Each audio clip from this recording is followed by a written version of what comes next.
রোজ আঁকার ভিডিও দিতে দিতে আমিও বোর হয়ে গেছি, আর আপনারাও মনে হয় দেখতে দেখতে বোর হয়ে গেছেন।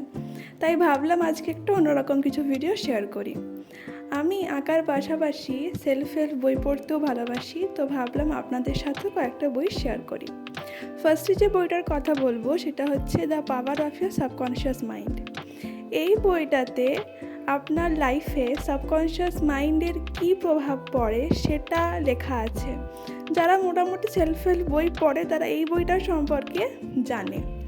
নেক্সট যে বইটার কথা বলবো সেটা হচ্ছে অ্যাটমিক হ্যাবিট।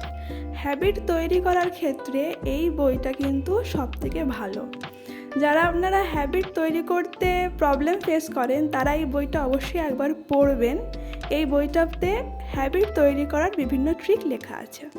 নেক্সট যে বইটার কথা বলবো অ্যাজ এ ম্যান থিঙ্ক। এই বইটাতে আপনার চিন্তাভাবনা আপনার লাইফের উপরে কীভাবে প্রভাব ফেলে সেটা সম্পর্কে লেখা আছে। নেক্সট যে বইটার কথা বলবো things no one taught us about love. এই বইটা আরেকটা খুব ভালো বই। এখনও অবধি যতগুলো অথরের বই পড়েছি, ভেক্স কিংয়ের লেখা প্রত্যেকটা বই আমার খুব ভালো লাগে। এই বইটাতে সম্পর্ক আর ভালোবাসার মধ্যে কী পার্থক্য সেটা লেখা আছে। তো আজকের মতো এই কটা বই রইল। আপনারা জানাবেন যে ভিডিওটা কেমন লাগলো। দেখা হচ্ছে পরের ভিডিওতে।